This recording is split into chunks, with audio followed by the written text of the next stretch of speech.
Apocalipse 6:1 diz assim a palavra do Senhor. Vi quando o Cordeiro abriu um dos 7 selos, e ouvi um dos 4 seres viventes dizer com voz de trovão: Vem. Olhei e vi um cavalo branco. O seu cavaleiro segurava um arco, foi-lhe dado uma coroa, e ele saiu como vencedor, decidido a vencer. Quando ele abriu o segundo selo, ouviu o segundo ser vivente dizer: Vem. Ele saiu. Então saiu outro cavalo, um cavalo vermelho. Ao seu cavaleiro foi dado o poder de tirar a paz da terra, de modo que os homens matassem uns aos outros. Foi-lhe entregue uma grande espada. Verso 5. Quando ele abriu o terceiro selo, ouvi o terceiro ser vivente dizer: Vem. Olhei e vi um cavalo preto, e o seu cavaleiro tinha uma balança na mão. Então ouvi uma voz entre os 4 seres viventes que dizia: Uma medida de trigo por 1 denário, 3 medidas de cevada por 1 denário, e não danifiqueis o azeite e o vinho. Eu já vou explicar isso. Verso 7.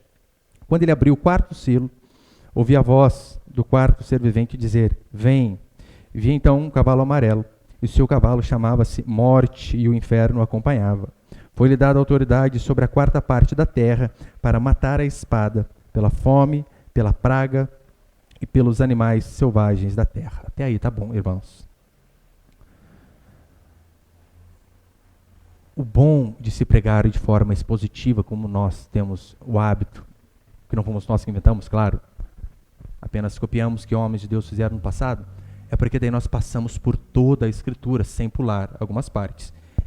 E olha que interessante. Deixa eu só arrumar aqui, ficou meio ruim. Mateus capítulo 24, se você já leu, é um capítulo que fala do sermão escatológico dos tempos do fim, proferido pelo nosso Senhor Jesus Cristo. E você que já tem ouvido as nossas pregações aqui de Apocalipse, eu tenho deixado claro que quando a Bíblia fala a respeito dos últimos dias, ela se refere da vinda do nosso Senhor Jesus Cristo até a sua volta. Ou seja, justamente este período ao qual nós estamos vivendo. Então, nós estamos vivendo os últimos dias. Apocalipse não é a respeito apenas dos 45 minutos do segundo tempo, mas de toda a história da igreja, inclusive esta a qual nós estamos vivendo.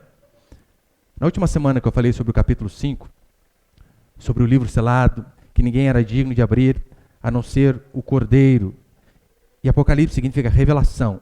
Revelação de tudo aquilo que acontecerá com a humanidade, de coisas que já aconteceram, que historicamente eu e você podemos procurar, e veremos que de fato essas coisas se cumpriram, de coisas que acontecerão com a igreja agora, em nossa época, e também no futuro, com toda certeza. E aqui no capítulo 6, grande parte do capítulo 6, do livro de Apocalipse, e de toda a Escritura, tem a ver com um tema: o juízo de Deus sobre os homens. Constantemente.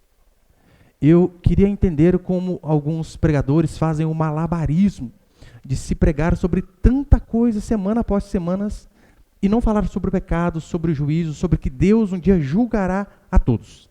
É tão certo que é um tema do Novo e do Antigo Testamento também. Eu coloquei Ezequiel ali. Ezequiel capítulo 14, verso 21, vai dizer assim: Porque assim diz o Senhor Deus: Quanto mais se eu enviar os meus 4 maus juízos, a espada, a fome, as bestas feras, a peste. Percebe que é quase o que a gente leu aqui em Apocalipse? Para você ver que a Escritura não muda. Então, a Escritura ela é um todo indivisível. Só que eu e você precisamos ter algo em mente para que nós venhamos a entender. A Bíblia explica a própria Bíblia. É só assim que nós teremos um conhecimento mais amplo e verdadeiro daquilo que diz a palavra. Semana passada, um rapaz me questionou a respeito de um artigo que eu fiz sobre Maria, e eu disse para ele, fui mostrando na Escritura o porquê nós acreditávamos daquela forma, e ele disse assim para mim: mas a Bíblia ela não consegue se interpretar por si mesma.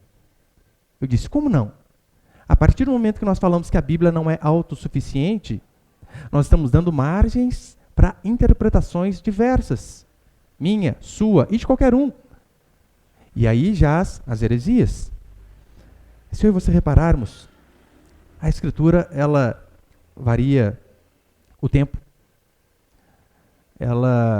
os costumes, dependendo ali da região geográfica em que está acontecendo com o fato, mas em si fala sempre das mesmas coisas. Alguns teólogos, eles vão dizer que este texto aqui ao qual nós lemos, Apocalipse, capítulo 6 até o versículo 8, que esses cavalos descrevem os crentes que enfrentarão os problemas quando a igreja for perseguida. E, por exemplo, William Hendrickson, que é um teólogo que eu acompanho, minha série está quase toda baseada nele, ele diz isso. Aqui eu discordo ligeiramente da interpretação dele. Por quê? Nós vemos aqui, e não sou só eu, claro, acredito que o juízo que Deus está falando aqui nesse texto, ao qual nós lemos, ele está falando sobre toda a terra. E é claro, quando eu digo sobre toda a terra, os cristãos também estão inclusos. Não fogem disso daí. A grande diferença é que quando Deus ele julga o crente, é para correção de rota, para que ele possa andar no caminho correto. O ímpio não, é para julgamento mesmo. Por que nós não acreditamos que isso daqui se refere apenas aos cristãos e sim a todos os seres humanos da terra? Primeiro por conta do versículo 4, que ele tiraria a paz da terra. Não diz que tiraria a paz dos crentes, tiraria a paz da terra. Depois no verso 8, vai dizer que o cavalo amarelo, que a morte e o inferno vinha junto. Ora, cristãos não vão para este lugar. Então aqui fica óbvio, não pode estar falando apenas dos crentes. Pastor, o senhor está dizendo com isso que crente não sofre? De forma alguma. Você sabe que sofre. E muito. Um exemplo disso, olha a crise sanitária e econômica a qual nós estamos vivendo. Você viu algum crente dizendo assim, olha, todos foram atingidos, menos eu? Irmãos aqui, ó, vários perderam o emprego. O salário foi reduzido a uma pequena porcentagem do que ganhava antes da pandemia. Então, isso daqui, ele fala de toda a igreja, de todas as pessoas sendo crentes e não crentes. E a prova que crente sofre, você já deve ter lido o livro de Jó. Jó sofreu, acho que o Apocalipse todo em apenas um dia, de tanta desgraça que veio sobre a vida dele. E com base nisso, eu vou passar alguns princípios aqui. Eu só vou fazer uma pequena mudança. O primeiro cavalo, que é o branco, eu vou falar por último. Eu vou começar a partir do segundo. Põe ali, por favor, o primeiro princípio. O primeiro princípio é o cavalo vermelho, que representa a guerra, versículo 4. Apocalipse 6,4. Então, saiu outro cavalo, um cavalo vermelho. Ao seu cavaleiro foi dado o poder de tirar a paz da terra, de modo que os homens matassem uns aos outros. Foi-lhe entregue uma grande espada. Este segundo selo, este cavalo vermelho, fala a respeito de guerras. Se você ler Mateus capítulo 24, o sermão escatológico de Jesus Cristo, você vai ver constantemente falando que haveria guerras nos tempos próximos ao fim. E eu não preciso nem aplicar isso aqui para a gente. Nós vivemos em guerra. E quando eu digo que nós vivemos em guerra, eu não estou dizendo apenas nação contra nação. A princípio, nós, Brasil, não estamos em guerra com outro país. Mas você já percebeu a guerra a qual nós vivemos aqui, internamente? Você sabia que no Brasil morre-se mais gente de homicídio do que países que estão em guerra? Como a Palestina, por exemplo, Israel. Eu coloquei ali, põe por favor ali, Miguel. Esse dado aqui é de 17. Homicídios por dia no Brasil, 171 por dia. Guerra, Israel-Palestina, 66 mortos por dia. O Brasil, só por homicídio, morre mais pessoas do que na guerra. As guerras do século passado, elas mataram mais gente juntas do que todas as outras guerras anteriores. Um dos motivos que eu creio na Escritura é este. Nós vemos constantemente aquilo que de Gênesis a Apocalipse é dito se cumprindo hoje diante dos nossos olhos. No século passado eu sei que havia uma esperança de paz, revolução industrial, então as pessoas estavam dizendo, não tem como o mundo dar errado. Iremos evoluir. Quando de repente, bum, Primeira Guerra Mundial. Desgraça, morte e miséria. Guerra traz miséria. E então, depois do término da Primeira Guerra, os homens pensaram, não vamos cair nesse erro de novo. Vimos o quão desgraçado é a vida de nações em guerra. É prejuízo, é morte, é dor. Então eles pensaram, não haverá mais guerra, não vamos cair mais nesta. E é unânime os historiadores dizerem que a Segunda Guerra Mundial aconteceu por conta de um homem apenas. Um nome, Adolf Hitler. E, de novo, todo mundo em guerra. Chega-se então ao século do Iluminismo, onde a religião é colocada de lado, porque homens iluminados não precisamos da religião. A religião, ela mata.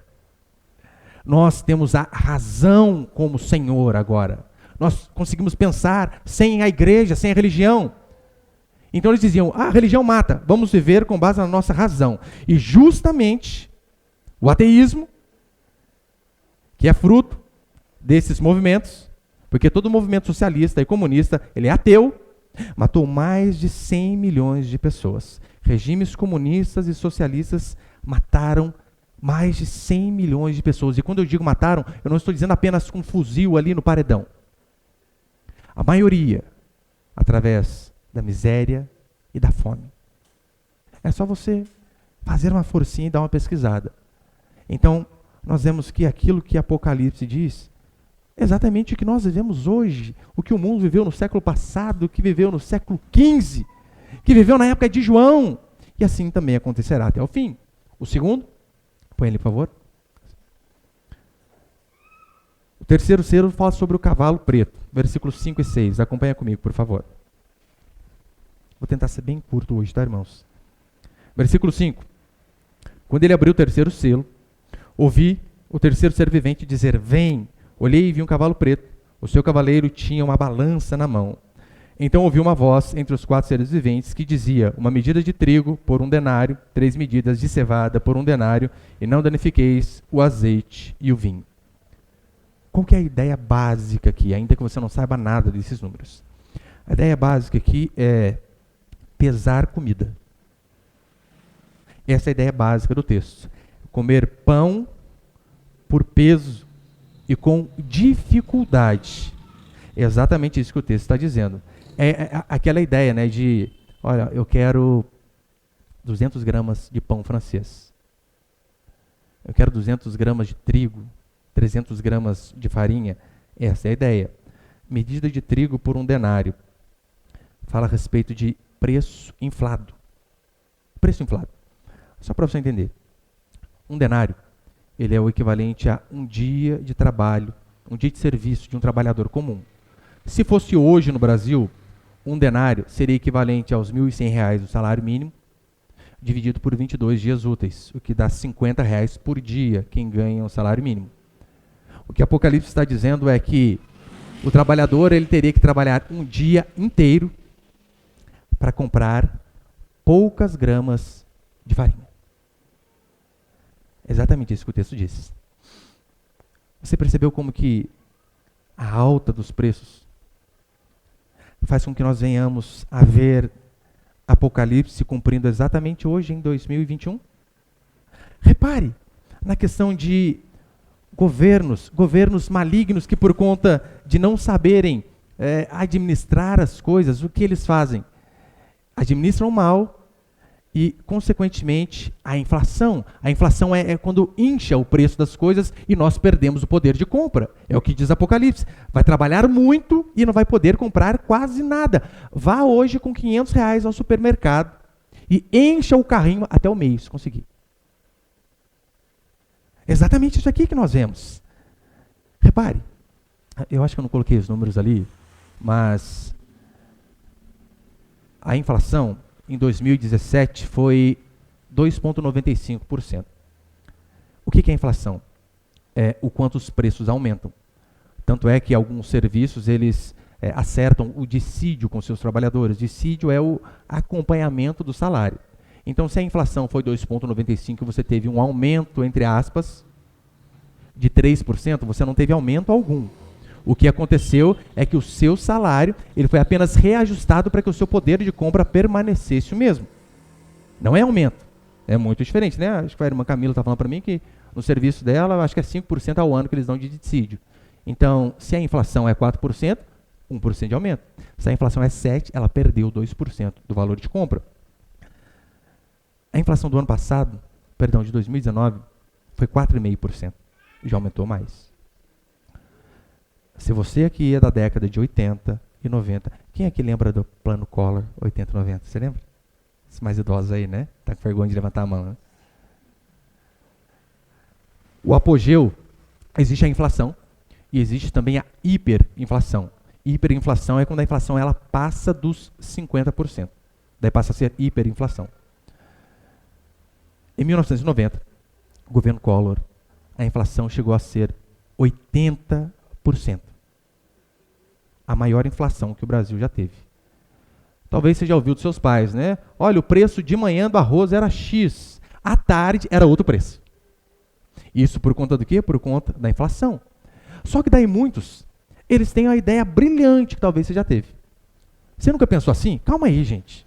O sonho da maioria dos seres humanos é o quê? Eu queria ter uma árvore de dinheiro em casa, eu planto e colho, resolvo o problema. Só que nós sabemos que isso não é possível. Então, talvez você já teve a seguinte ideia, que eu também tive. Gente, nós temos a Casa da Moeda, que imprime dinheiro. Vamos imprimir dinheiro e dar dinheiro para todo mundo. Assim, resolve o problema das pessoas que estão sem. Você já teve essa brilhante ideia? Já? Comunista. Parabéns, se é comunista não sabe. E eu já tive. Porque isso também gera inflação, imprimir dinheiro.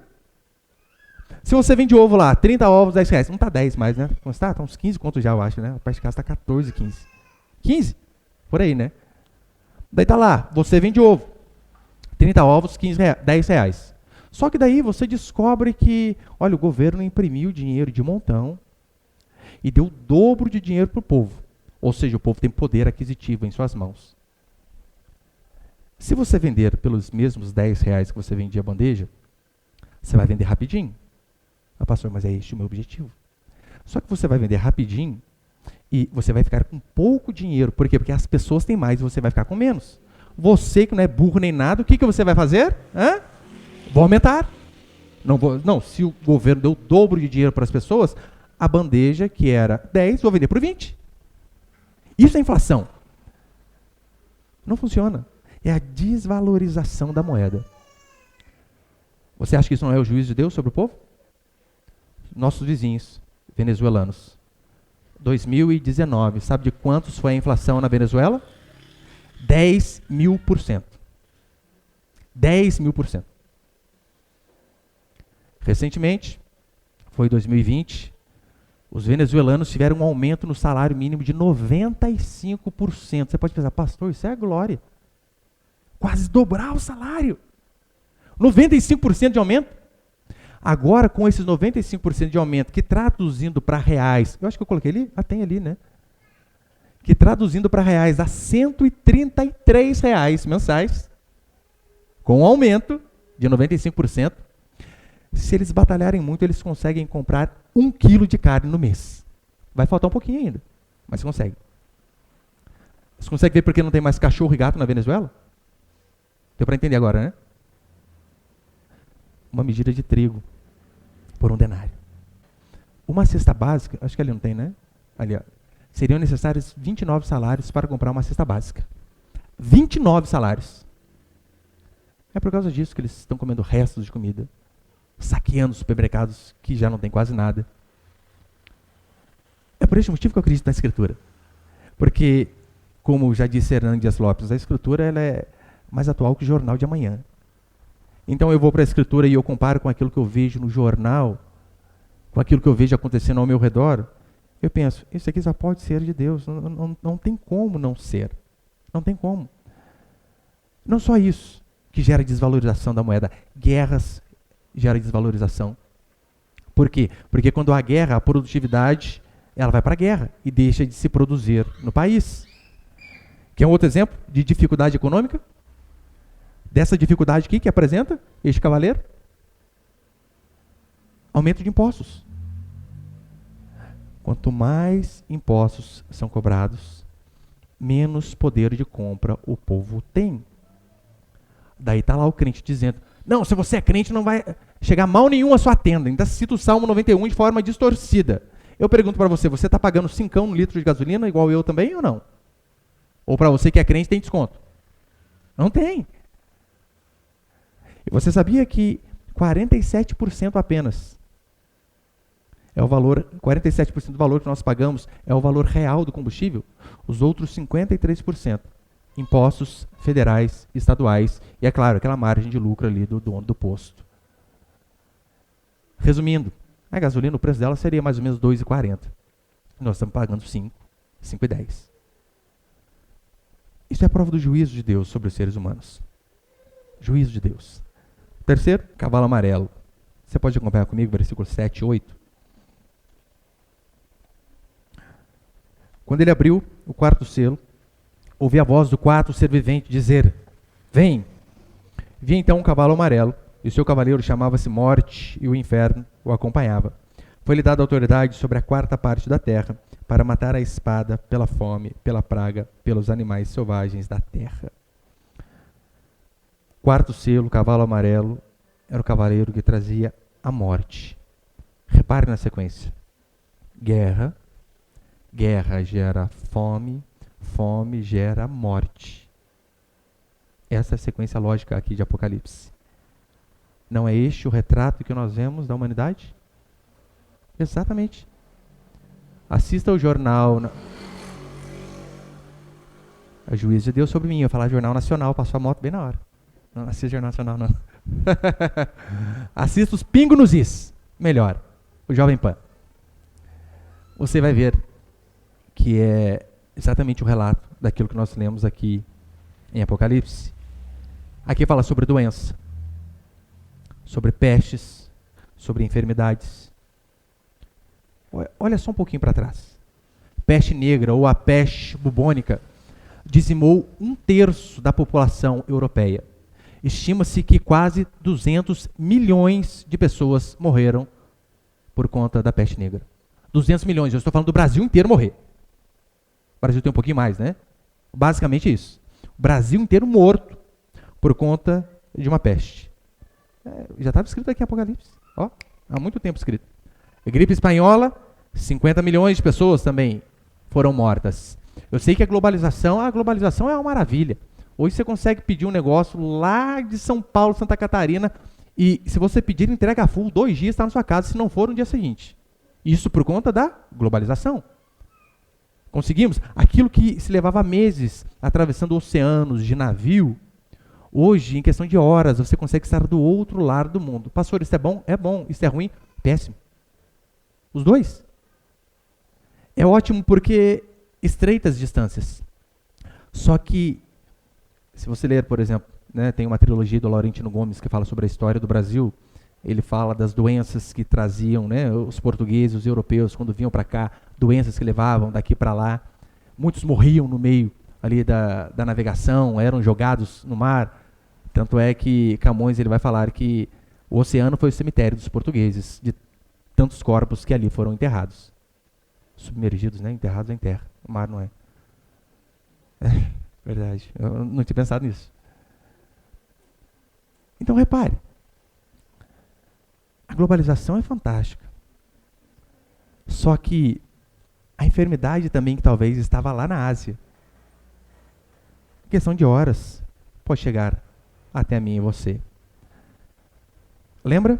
Aproximadamente 1 ano atrás, um pouquinho mais, arredonde para 1 ano, nós estávamos aqui no Brasil, ouvindo a respeito de um certo vírus que surgiu em Wuhan, na China, em uma feira onde parece que fizeram comidas de morcego, sei lá o que foi, e aquele vírus infectou uma pessoa, depois 10, depois 100, depois matou 10, depois 100. E então nós vimos que aquele vírus que começou lá, de repente morre a primeira pessoa no estado de São Paulo. E até ontem, o último levantamento que eu fiz, 247 mil mortos apenas aqui, em nosso país. Muitos aqui perderam parentes, assim como eu perdi minha mãe. Você não consegue ver, de fato? Apocalipse se cumprindo a cada dia diante dos nossos olhos. Isso não te traz temor de saber que, de fato, o Senhor está às portas, que a cada dia mais que nós temos de vida, é uma oportunidade a mais que nós temos de nos acertar com o Criador, de nos arrependermos de nossos pecados e clamarmos por misericórdia dele sobre nós? Se eu não me engano, no mundo inteiro deu quase 2.500.000 pessoas que a Covid-19 já levou. Por esse motivo que eu acredito na Escritura, quem descreve melhor a história da humanidade do que este livro? Quem? Platão? Não. Platão, a respeito da vida pós-morte, ele apenas elucubrou. Eu acho que é assim, no mito de Hera. Mas como ele consegue achar isso, sendo que ele não foi e voltou? Os maiores pensadores não conseguem. Agora eu olho para a Escritura, este livro que muitos dizem ser arcaico, ultrapassado, e eu vejo tudo aquilo que o Senhor diz se cumprindo. E para encerrar, põe ele, por favor. Tá, aí. Para encerrar, eu quero falar sobre o primeiro livro aí, né? No caso, sobre o Cavaleiro Branco. Acompanhe comigo o verso 2, por favor. Apocalipse 6, verso 2. Olhei e vi um cavalo branco, e o seu cavaleiro segurava um arco. Foi-lhe dado uma coroa, e ele saiu como vencedor, decidido a vencer. A maioria dos teólogos, dos historiadores, dos estudiosos da Escritura, eles acreditam que, de fato, esse cavaleiro aqui está falando a respeito do nosso Senhor Jesus Cristo. Pela simbologia da coroa, aquele que é rei, aquele que governa. O vencedor das batalhas, é isso que nós vamos ver a Escritura dizer, que o nosso Senhor, ele que vence as batalhas. E como eu sempre falo, a importância de deixarmos a Bíblia explicar a própria Bíblia. Se você puder, sem se marcar aí do capítulo 6, vai ali para o capítulo 19 comigo, por favor. Apocalipse 19, 11. Lá no finalzinho da Escritura. A Bíblia, ela se auto-explica. Apocalipse 19, 11. Vai dizer assim a Escritura. Então vi no céu aberto um cavalo branco, e o seu cavaleiro chama-se Fiel e Verdadeiro. Olha aí, está com letra maiúscula. Ele julga e luta com justiça. Seus olhos eram como chama de fogo, sobre a cabeça trazia muitas coroas, e tinha o nome escrito, que ninguém conhece senão ele mesmo. Estava vestido com um manto salpicado de sangue. Seu nome é o Verbo de Deus. Você consegue ver o Evangelho de João aqui? A morte de Jesus Cristo. Seu manto salpicado de sangue. E o Verbo de Deus, como João começa dizendo, o Verbo de Deus, o Verbo se fez carne. É a Escritura se auto-explicando. No verso 16, diz assim: no manto, sobre a coxa, traz escrito o nome, Rei dos Reis e Senhor dos Senhores. Este é o nosso Deus. A Escritura se auto-explica. Indo para o fim, aqui no capítulo 5, né, versículo 5, no capítulo antes, diz assim: então um dos anciãos me disse, não chores, pois o leão da tribo de Judá, a raiz de Davi, venceu para abrir o livro e romper os 7 selos. Põe ali Apocalipse 17, Miguel, por favor. Você lembra que Israel, os judeus, eles sempre tiveram muito bem formado em suas mentes essa ideia de monarquia.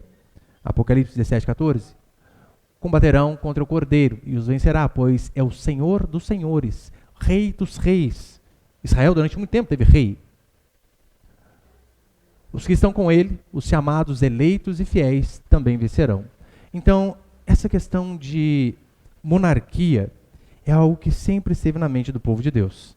Lembre-se do rei Davi, lembre-se de vários outros estadistas que eram guerreiros. A ideia central aqui, deste capítulo, é mostrar que antes da guerra, antes da fome, antes da morte e da miséria, há um cavaleiro que governa de forma soberana e que vence. Este é o tema aqui de Apocalipse, no sentido de sair triunfante, de que não importa todas as desgraças que possam sobrevir, o nosso Deus não perde o controle da situação, como muitos dizem. Não. É por isso que o cavaleiro branco, ele sai primeiro mostrando, eu governo, e todas essas desgraças não são um mero acaso, não é algo que fugiu do meu controle, mas todas elas estão sob os meus olhos. As que acontecem, acontecem porque eu permito. Lembra do exemplo de Jó?